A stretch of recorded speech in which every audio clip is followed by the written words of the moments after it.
Коронавирусын аюул хяналтаас гарч дэлхийн хүчтэй улсууд яаж чадахгүй гараа өргөн бууж өгч байхад ханиаттай хүүхдүүдэд ор гаргаад өгчих чадамжгүй Монголын эрүүл мэндийн яам энэ аюулыг сөрөн зогсно гэдэг огт боломжгүй зүйл гэдгийг одоо ухаарах цаг нь болжээ ерөнхий сайдаа. Тэгээд ч аюул нөмрөөд ирвэл бид нар барахгүй шүү гэдгээ сайд нь өөрөө хэлчихсэн. Хятад Японд вакцин гаргах төлөвтэй байгаач шууд хэрэглэх болтлоо олон сар шаардагдана. Тэгээд түүнийгээ тараатлаач бас хэдэн сар өнгөрөхийн бүү мэд. Итали улсыг хар. Тэд энэ вирустэй тэмцэх чадамжгүй уснаа зарлаж зэвсэг түвшнээ Бергамо руу орууллаа. Сураг сонсвол карантин тогтоох зорилгоор бус ердөө вирусаар халдварлаж өгсөн хүмүүсийн зогцыг зөөхөж байгааг нь. Европын холбооны бүрэлдэхүүнд байдаг өндөр хөгжилтэй Швейцар улс Европын холбооноос тусгаарлаж хэлийн зурвсараа карантин тогтоолоо. Польш улс ч мөн адил. Энэ бүс нутагт бүр комендантский час буюу дайны цагийн хөл хорой тогтоожээ. Зөвшөөрлөгөөр гудамжинд гарвал буудна гэсэн үг л дээ. Эдийн засгийн асар өндөр чадамжтай улсууд ийм бодлого баримталж байхад Монгол улс харин коронавирусын араас хөөсөөр байж оруулж ирээд тэр мөртлөө бүр хотынхоо төв жахуу байрлуулж байна. Монголчууд бид цөөн хэдэн хүний төлөө улс гүрнээрээ амь насаа дэнчин болгож тавих ямар гэм хийсэн хүмүүс вэ? Яг үндэ Арслан намын дарга Эрдэнэл хэлсэндээ ад болоод байгаагаас биш хүмбэр энэ явдлыг дотроо эсэргүүцэж байгаа. Яаж ч утсан цар дахлын үед гадаадаас хайж байж вирустэй хүмүүсийг оруулж ирээд байгаа нь маш хэрцгий явдал юм. Олон нийт ч энэ явдалд маш их дургуутж айж байгаа хэдиж түүнийгээ гаднаа ил гаргаж чадахгүй дэмэл соёлтой ухаантай царай гарган жүзгэлцээж байна. Гаргаад хэлчихвэл тэр вирус зөөж ирсэн хүмүүсийн ах トゥ амрах саднууд нь барьж иднэлтэй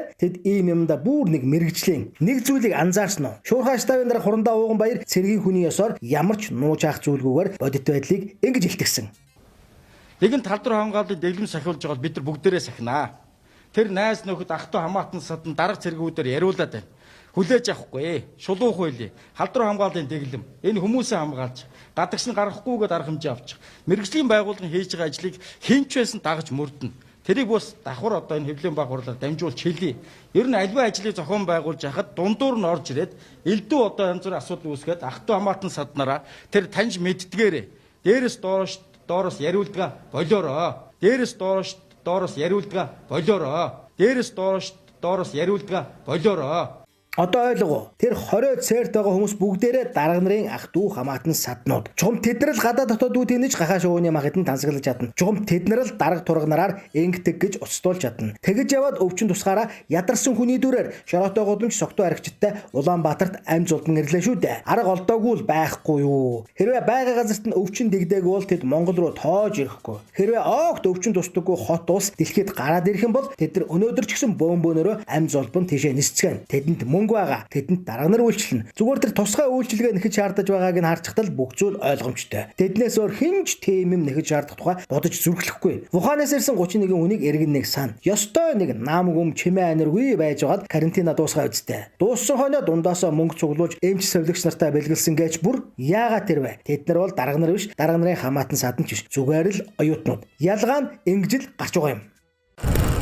Хэрвээ эрүүл мэндийн яамны саад саран гэрлийн хэлсэн шиг нэг л өдөр энэ вирус дүрлзээд хэлбэл Монголын бүх чадaltaй эмч совлогч нар зөвхөн дарга нартай л үйлчлэнэ. Бид хянаж чадахгүй. Тэд үнэн зөв мэдээлэлээ гаргаж хэлэхгүй. Хүний эрх мэрх гэсэн юм яриад л төөрөгдүүлж орхино. Дээрээс нь нэгэнт вирус дарахсан Монгол улс тэдэнд хэрэггүй болно. Нэг шалтгаан бодож олоод тусгай үүргийн онгоцондоо пэгж хийж аваад нисэж одно. Ард нь вирусэндээ баригдсан улс орн нь үлдэндээ чаавас.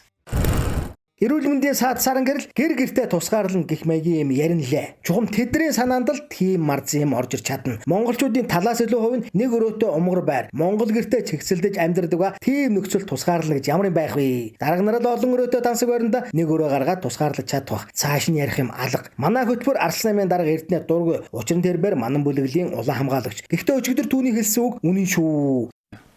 Хинт тэдрийг тэр цар тахлыг импортлох гэсэн. Тийм.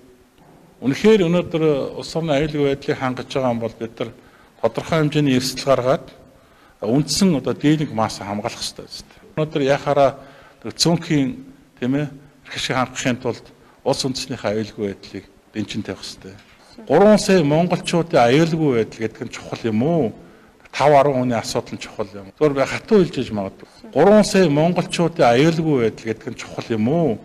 5-10 хүний асуудал нь чухал юм. Зүгээр хатуу хэлжээж магадгүй. Хэрвээ Эрдэнэгийн хэлсэн тэр үгийг бусд нь дэмжиж эхэлчихвэл вирус зөөж ирсэн хүмүүсийн ах トゥ амрах саднууд нь барьж идэлтэй. Яг л өнөөдөр Эрдэнэ дарга руу дайрч байгаа шиг. Яс яман дээрээ худлаа ухаантай царайлж Монголд ашиггүй юм бүхнийг дэмжиж байдаг хүмүүс л олон нийтийн сүлжээд энэ мэтээр орилдог юм. Гадаадаас вирус зөөрлөж ирэхээ одоо нийгмэсэн зогсоомоор байна. Хэрвээ нөгөө хүний эрх мэрх 9 жилийн юм ярмаар санагдаад болжгүй байгаа бол тэр тусгаарлах байр саваа хөдөөхөр хөнгүү газар барьж байгуулад тэндээ тусгаарлал. Монголд юу л байна? Эзгүй хоосон газар байна. Тэндээ онгоцоо буулгаж, тэндээ вирустэй хүмүүсээ тусгаарлаж, тэндээ хугацааг нь гүйцээж, тэндээ эмчилгээг нь хийх хэрэгтэй. Цэрэг эрийг 100 хоног дижээж нэг өдөр хэрэгэлдэг тул айрам цэргээ ийм л юмд ашиглах ёстой үсттэй. Ямптай хэдэн авилгачдын хөлд ядарсан байна мэтэн хяармааргүй байна шүү. Ерөнхийлөгчөө, ерөнхий сайдаа. Таны эрх чөлөө бусдын эрх чөлөөгөөр хязгаарлагддаг. Олонхоо хөндлөх зарчмыг цөөнхөн дагдаг нь бүх дэлхийн хууль. Энэ зарчмаа мөрдөж хэсэг бүлэг хүмүүсийн төлөө бүх монголчуудаа золионд гаргаж болохгүй. Эрүүл мэндийн сайдын ч гэсэн тахал дархвал эмнэлгийн үйлчилгээ үзүүлж чадахгүй. Та нар тэр гэр орондоо тусгаарлацгаа гэх боломжгүй муухай юм ярьсныг монголчууд бүгд харлаа, үзлээ, сонслоо. Цэргийн ангиудаа төгшүүрээр босгож, говь цөл рүү гарган тусгаарлах байр сав бэлтгэх нь хамгийн зөв шийдвэр болоод байна шүү. Хурандаа хүрсвэ.